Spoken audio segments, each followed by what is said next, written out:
미국의 빅테크 회사의 간택을 받아서 투자가 이제 크게 한번 유치되고 나니까 이거는 일대 안 잡으면 난 이제 기회가 없겠다. 연봉 기준에서 봐도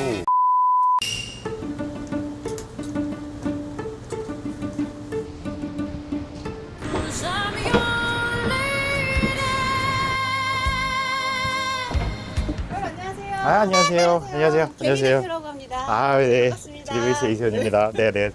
네, 안녕하세요. 모빌리티 전문 스타트업인 드리메이스 CCO 이세현입니다. 네, 반갑습니다. 반갑습니다. 잘생기셨어요. 그런 소리 많이 들어요. 전기차라는 게 사실 하나의 공간으로 인식되고 있거든요. 그런 어떤 공간에 딱 맞는 사용자 경험에 맞는 인포테인먼트 시스템이나 사용자 제스처를 인식하는 기술이라든가 SDB에 들어가는 주요 핵심 기술들, 구동부에 해당되는 인베디드 소프트웨어, 하드웨어를 개발하고 공급하는 회사라고 생각하시면 됩니다. 저희 드리베이스 같은 경우는 2015년도에 창업을 해서 이제는 거의 이제 10년 가까운 기업이 됐고 이제 내년에 상장을 바라볼 수 있게까지 됐습니다. 오, 내년에 상장을 준비 중이신가요? 네, 내년에 코스닥에 기술특례 상장 형태로 지금 준비를 하고 있습니다. 오, 축하드립니다. 감사합니다. 아직은 아니지만. 네네. 근데 제 직장하니 삼성전자를 다니시다가 스타트업을 창업하셨다는데 직장인들의 최대 관심사는 사실 일이잖아요. 네. 거리 측면에서는 좀 어떻습니까? 일단 파이어족을 희망하시는 분들은 창업 안 하셔야 돼요. 초기 3년은 무조건 퇴직금으로 기대셔야 될 수 있습니다. 전 직장의 네, 되니까 저조차도 사실은 3년에서 4년 정도는 투자 혹은 여러 가지 일을 하면서 굉장히 고생을 했던 것 같고요. 연봉 기준에서 봐도 제가 봤던 것보다 훨씬 작아요. 진짜 상장까지 가는 데까지는 넉넉하지는 않고요. 그렇게 월급날이 빨리 돌아온다면서요? 진짜 싫어요. 저희 스태프들한테도 공공연하게 얘기해요. 월급 받을 때 잘해 라고 얘기를 하는데 진짜 힘들 때는 이제 예전 직장 동료들 만날 때 항상 그러죠. 내 꿈은 다시 월급 받는 거야 이렇게 얘기를 하는데 솔직히 매회 위기가 있습니다. 스타트업은 특히 펀더멘털이 약하기 때문에 한번 머리를 조아릴 때도 있었고요. 실제로 뭐 월급 밀린 적도 있고요. 월급을 밀렸는데도 버텨주신 거잖아요. 그러니까 진짜 고마운 사람들이죠. 그리고 엑시까지는 3년 불가능해요. 그러실 거면 차라리 비트코인은 제가 추천해 드릴게요. 대신에 창업가는 디테일과 꾸준함이 결합이 되고 거기에 좋은 팀까지 있다면 약간 종교처럼 되겠다라는 자신감이 생기는 시점이 와요. 보통 그게 오기 전까지 힘들고 그게 오기 전에 보통 물을 닫아요. 그래서 그게 왜 3년에서 5년이 데스밸리라고 하는데 그 기간이 사실은 창업가끼리가 가장 컨피던스가 떨어지고 가장 많이 싸우고 가장 경제적으로 쪼들릴 텐데 사실 그때가 가장 중요한 시기거든요. 이 상장까지의 기간은 통계적으로 보면 7년에서 길게 15년이 걸리지만 5년이 넘어가면 그때부터는 컨피던스가 생기기 때문에 내가 빚이 아무리 많아도 버틸 수가 있거든요. 그러니까 결국은 공감대가 형성되어 있는 사람들만 있다면 어떤 고비나 위기는 넘어갈 수 있지 않을까라는 생각을 합니다. 우리 회사가 이제 딱 어느 정도 궤도에 올라섰다, 이제 좀 됐다 라고 느꼈던 어떤 그런 사건들이 있었는지 에피소드가 되게 궁금해요. 저희는 어쨌든 B2B 사업이 하나의 메인 사업이기 때문에 운 좋게, 정말 운 좋게 미국의 빅테크 회사에 어떻게 보면 간택을 받아서 전장 쪽에서는 최초로 공동사업 형태로 진행을 할 수 있었던 게 오히려 저희를 좀 찾아주시는 그런 계기가 되지 않았나 싶습니다. 좀 궁금한 게 미국의 빅테크라고 하면은 우리가 모두 다 한번 들으면 알만한 그런 네네. 회사잖아요. 네네네네. 근데 어떻게 그거를 그냥 일개 자연인으로 가서 우리 기술 이거 있다, 나 네. 만나주세요 이렇게 하셨던 거예요? 그렇죠. 약간 무대뽀 정신이었던 것 같아요. 예전 직장에서 글로벌 제휴를 많이 하다 보니까 그 가닥이 있으셨구나. 그러니까 이런 차이가 있어요. 그러니까 이제 해외 나가서 네트워크 파티 하자 그러면 한국 사람들은 끼리끼리 모여요. 너무 싫어요. 그거 막 서가지고. 근데 저는 그게 자연스럽게 됐었거든요. 그리고 그게 제 일이었어요. 그 사람들이랑 안 친해지면 제 KPI를 달성할 수 없는 상황이니까 반강제적으로 한 건데 가서 하이하이 이거 근데 하신 거예요? 그게 좀 재밌는 게 슈퍼 커넥트 이론이라는 게 있는데 어찌됐든 슈퍼 커넥트 이론이에요. 정말 관계없는 사람이 부탁을 하면 사람이 한번 들어는 줘요. 그러니까 저는 그걸 믿고 무조건 미국을 가야겠다라는 마음이 들더라고요. 그래서 미국에 가서 사실은 거의 쫄랐죠. 미팅에 안 잡혔는데 그냥 대기하는 거예요. 무지개한 대기를 하고. 그냥 앉아가지고. 나올 때까지? 그렇진 않고요. 호텔에 대기를 하다가 계속 어떻게 보면 DM을 날리는 거죠. 나 왔다.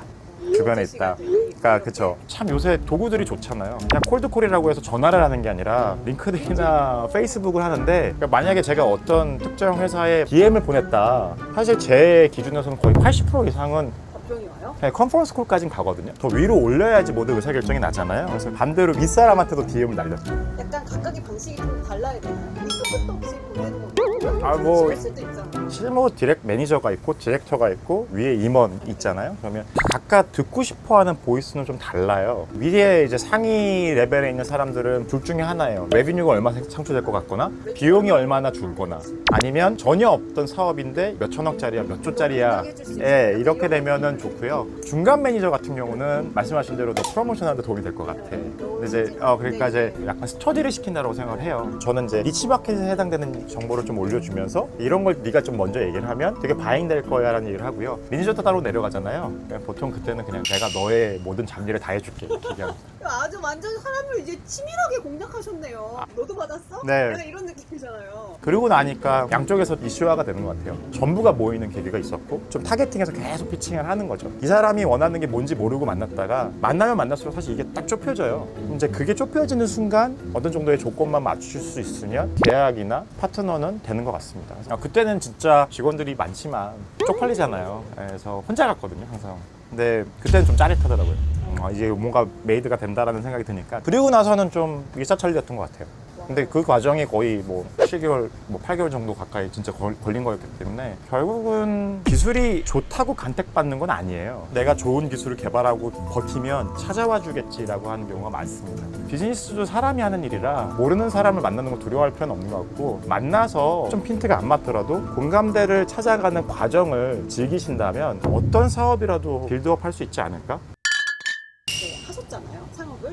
왜 창업을 내가 해야 되겠다? 이런 생각을 했는지 그런 것들 얘기해 주시면 좋을 것 같아요. 주요 커리어를 잡으라고 하면 LG, 네이버, 삼성을 꼽아요. 요새 말로 프로 이직러죠. 진짜 회사를 잘 옮겼고 자주 옮겼고 그러다 보니까 9년간은 휴가라는 게 없었어요.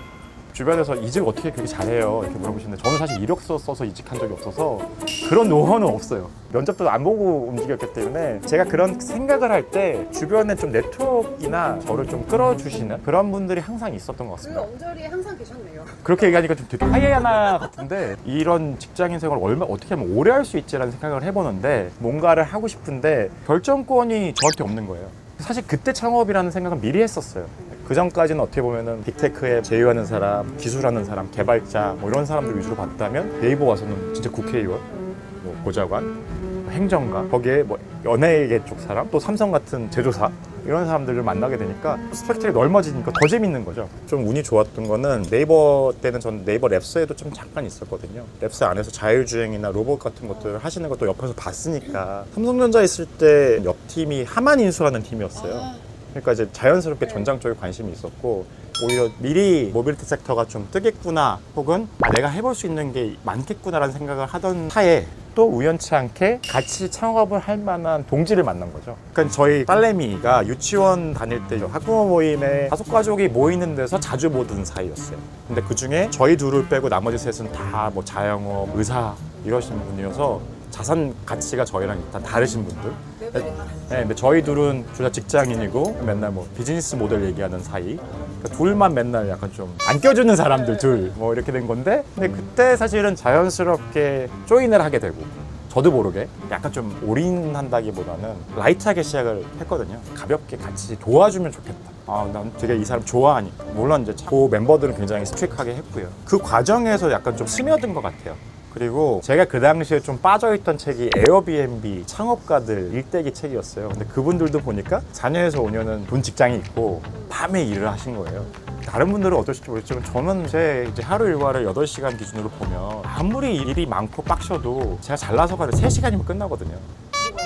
일이. 하는 일이? 예, 하루에 하는 일이. 풀타임 하는 일이? 예, 하루에 3시간이면 저는 이미 그날에 해야 될 일들이 좀 정해지는 편이에요. 압축을 하면 3시간으로 압축이 되는 거예요. 그러니까 나머지 5시간이 남네? 어차피 회사에서 월급은 주니까 이 멘트 나가도 되나요? 전 직장 보스들이 보시면 화내실 것 같은데 그러다 보니까 5시간은 좀 도와주면 좋지 뭐. 전 그래도 대신에 그때는 돈 안 받았거든요. 그러고 나니까 이제 좀 여러 가지 일에 개입하고 뭐 조직도 같이 만들고 하니까 더 재밌는 거죠. 그러면서 이제 좀 이게 되겠다라는 게 2년차 3년차 때부터 보이기 시작하고 투자가 이제 크게 한번 유치되고 나니까 이거는 이때 안 잡으면 난 이제 기회가 없겠다. 여기까지 왔는데 이 사람들도 나를 필요로 하겠구나.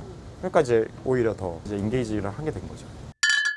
사실 직장인들이라면 누구나 가슴속에 사표 한 장은 담고 다니잖아요.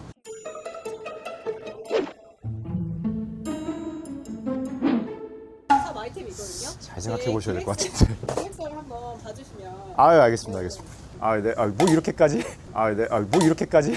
뭐 얼마나 대단한 건데.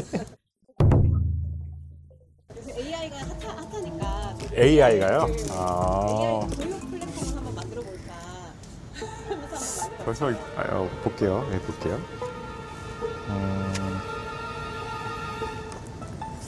AI 기반의 교육 플랫폼이라 제가 보니까 이제 아이들 영어 단어 교육을 시킬 때 한글로 물어보느냐 영어로 물어보느냐에 따라서도 그 GPT의 답변이 다르고 아이들의 연령에 따라서도 그 어떤 단어를 설명하는 그 설명이 다 다르더라고요. 그래서 아이들에게 그 연령대에 맞춤형 교육을 좀 체계적으로 만들면 좀 좋지 않을까.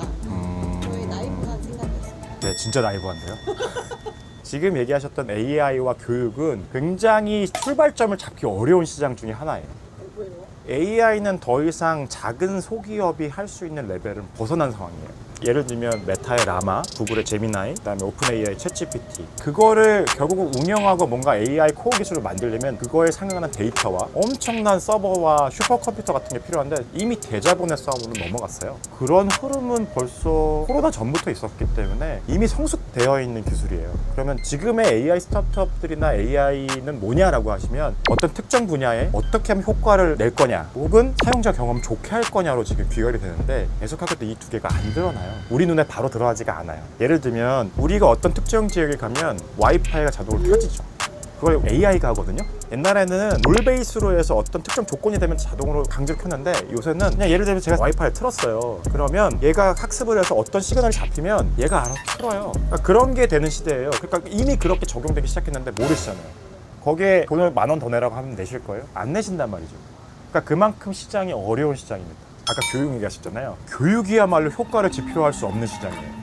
유일하게 우리나라에서 교육으로 돈을 버는 시장은 자격증 시장, 수능 시장, 어학 시장입니다. 결국 시험을 보는 시장이잖아요. 효과가 지표화될 수 있는 시장이에요. 근데 내신이나 보습학원 시장 보세요. 시장 규모는 엄청 크지만 다 분절돼 있죠. 왜? 다 정성적이거든요. 과외 선생님을 어떻게 평가하세요? 애 점수가 올라갔다고 이 과외 선생님을 씁니다. 아니잖아요. 애가 좋아하면 계속 쓰게 돼요. 차라리 현우진 강사님이 나를 1대1로 해주는 게 더 좋은 거예요. 네이버 때도 교육 캠페인도 하고 해봤거든요. 안 막혀요. 이거는 인간의 본연적인 본능? 그런 거라서 정말 와닿을 수 있는 셀럽들을 모으거나 컨텐츠를 제너레이티브 AI를 통해서 양산하겠다라고 하면 모르겠어요. 근데 문제는 제너레이티브 AI로 만든 컨텐츠가 누구나 할 수 있는 거 아니야 라는 식으로 가게 되면 사업성은 또 없어지는 거죠. 그러니까 안 됩니다. 교육은 잘했습니다. 요즘 이제 또 몸담고 계시는 분야가 모빌리티 쪽이니까 이제 투자역 좀 잠시 일을 하셨었잖아요. 2차 전지나 뭐 이런 전기차 시장이 해짐이다 어쩌고 하면서 이런 모빌리티 시장의 투자 관점에서는 좀 어떻게 보면 좋을지. 뭐 제가 있어서도 그렇지만 유망하죠. 유망하고 요새 뭐 기사 보면 다들 약간 전기차 주춤하고 뭐 재구매 의사가 없다라고 하는데 사실 거긴 좀 제가 봤을 때 통계의 허수가 있는 것 같아요. 미국을 빼고는 전체적으로 경기가 리세션, 그러니까 하방 국면이고 하방 국면일 때 가장 피해를 보는 건 20, 30대 직장인들이에요. 20, 30대 차를 안 사요. 그걸 마치 전기차가 안 팔리는 것처럼 포장을 하죠. 전체차가 안 팔리는 예, 매스 쪽 시장으로 간다라고 하면 그 밑에 있는 세대들이 같이 넘어와야 되는데 그게 지금 안 되고 있는 건 사실은 전기차의 이슈를 하고 보지는 않아요. 그렇게 따지면 인프라가 제대로 돼 있냐라고 하면 여전히 부족하죠. 하지만 인프라가 부족함에도 성장률이 좋았거든요. 근데 지금은 그 성장률을 짓누를 만한 경기 하방이 있는 거예요. 그러다 보니까 주요 자동차 벤더들조차가 엔진에 투자를 더 안 합니다. 어쨌든 기성세대는 내연기관차의 어떤 감성에 더 익숙하기 때문에 그 사람들을 맞춰주면서 지금 투자를 안 하는 내연기관 엔진의 보완을 플러그인 하이브리드 혹은 하이브리드로 하고 있는 거예요. 그쵸? 그러니까 하이브리드를 쓰면 이지감이 없잖아요. 어떻게 보면 이미 하이브리드 자체도 전기차라고 봐야 되지 않을까. 플러그인 하이브리드도 요새 볼륨이 엄청 커졌어요. 옛날에는 순수 전기 모드로는 많아야 20km에서 40km였다면 요새 웬만한 거 70km, 100km 가잖아요. 그게 뭘 의미하냐는 거죠. 여전히 2차 전지는 더 늘어날 거라는 얘기입니다. 단지 늘어나는 속도가 줄어드는 것 뿐이에요. 그렇기 때문에 이쪽 시장에 대해서는 장기 투자로 보신다면 여전히 유망하다고 저는 얘기하고 싶어요. 오늘 이렇게 좋은 얘기들 많이 해주셨는데 오늘의 한마디로 정리를 한다면 그러니까 진짜 많이 느껴요. 길게 보고 돈을 쫓지 말고 공감대를 형성하려고 하는 게 부자가 되는 방법이라고 얘기 드리고 싶습니다. 알겠습니다. 고맙습니다. 네네, 감사합니다. 감사합니다.